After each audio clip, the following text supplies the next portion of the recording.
What up, y'all? It's your girl Jakayla A, and today in this video we're gonna do these 3 really easy, cute summertime designs. Super colorful, super easy and fast to do. So I'm doing everything on a swatch stick today. I really like this method. Think I'm gonna do it going forward. I had the swatch stick and I just literally buffed it out a little bit, glued a tip to it so to stick, then shaped it. Square is just my favorite, and it was just the easiest to do in this little time frame that I had. And then I buffed it with a sanding band where the 2 pieces of plastic meet to make it more flush. All the base colors for all 3 of these nails is Mia Secret Cover Beige. I forgot that I even had this until I had a client come in with some nails that they wanted to get replicated, and I needed a different color nude. I pulled this one out and forgot that I absolutely love it. So this is the base for all 3 of the nails. I went ahead and got that out of the way just because I knew that they were all going to be the same.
I'm working a little wet, so it is very deceiving, but this Mia Secret product actually works really good with the Young Nails monomer that I'm using.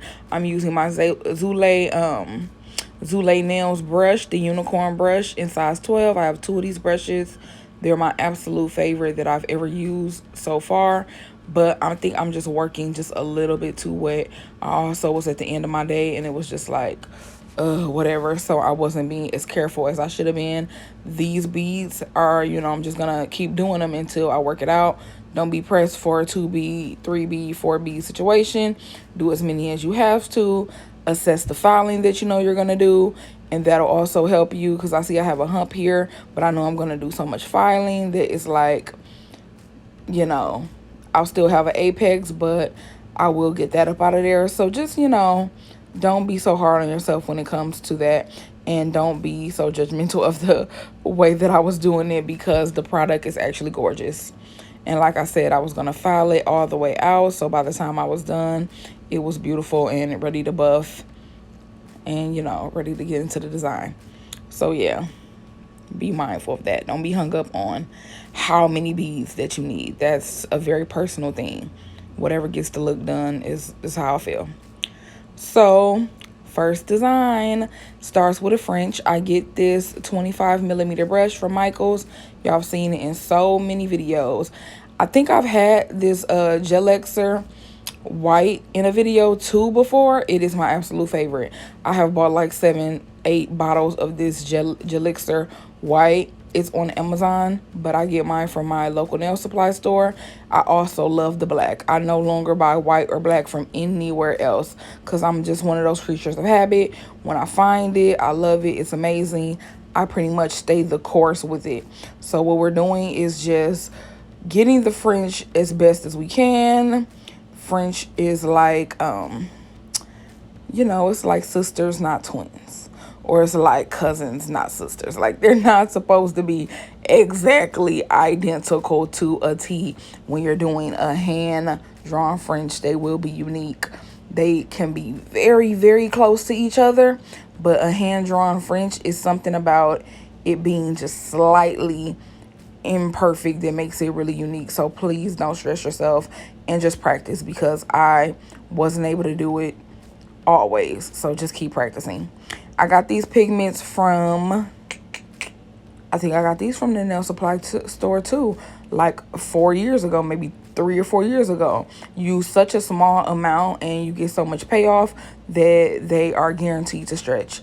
It's not something that you're going to have to buy all the time unless you're using it all the time. And I mostly just use mine in the summer. When you are taking your brush and doing the actual design, please be random. That's the cuter it's going to be, the more like effective the design will be. It's really supposed to be like a patchwork / marbling of the colors. So don't be too hung up on it being perfect.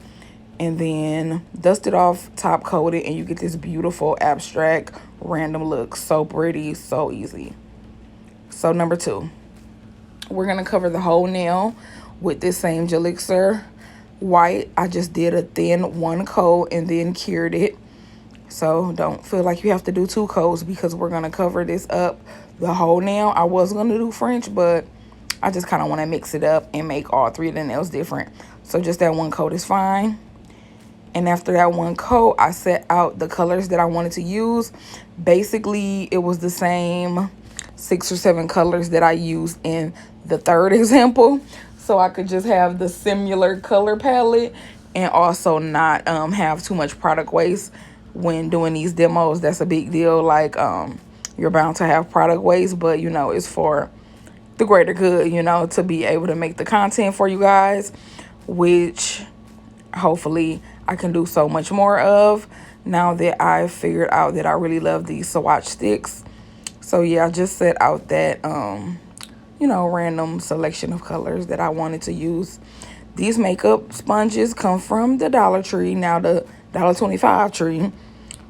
So irritated. Inflation is so irritating. But anyway, I am just dipping lightly, light hand. You don't want that gel to get bulky and thick. It is still gel on top of gel, and gel does not operate well being thick. So you want to just randomly spatter it around. Not even spatter, like dab. That's the word. Randomly want to dab it around. I'm using different corners of the sponge, but I'm not hung up on it. It's a tie-dye. If they overlap, that just adds to the design. If they mix in a little bit, that just adds to the design, because you don't want a tie-dye or a marbling ever to be perfect. You don't ever want any of the nails to be identical. They should all be unique and different.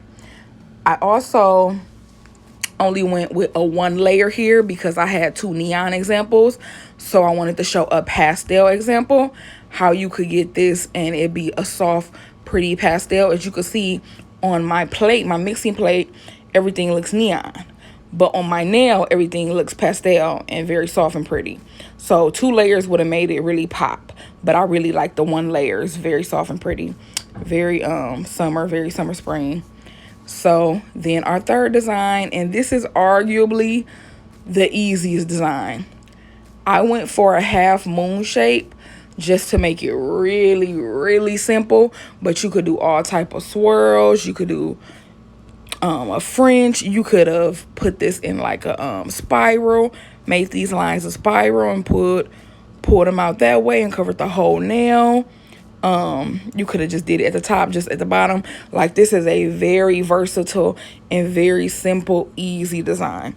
You literally take your brush, get 1 color at a time, being sure to clean them between colors, and you literally line them up. Like, I'm going half moon blue, half moon green. Without curing, everything has to be wet. Everything still has to be wet. Half moon orange, half moon yellow. Like, literally stacking them as close together but not touching. However, I found out, because my hand was a little shaky, I know you can't tell because this is sped up, but I got them kind of like overlapping a little bit, and I thought that was even prettier. I thought that added to the design even more. I feel like marbling, tie-dye, these multicolor, really pretty designs are actually best when they're super imperfect and not trying to be so, you know, clean cut. it's just kind of organic and raw, and that's really what makes it pretty and kind of makes it more special. So even if they overlap a little bit, as long as you can see each defined color to the best of your abilities, the design still works. You could still pull it off. And I just thought it was even prettier being just a touch imperfect, if that makes any kind of sense. So here I am grabbing one color, I chose yellow, and making lines the other way. So my lines are vertical when I lay them down, and now my design tie-dye lines are horizontal. And I literally just trailed the whole half moon, and boom. So simple, so easy. I used a little brush to clean up, but that was it. That was the whole look. Now I'm top coating and I'm done. That was the easiest of the three, and it's so pretty, so impactful. I hope y'all really enjoyed these. I'm gonna come with more, and I'll catch you in the next one. Bye.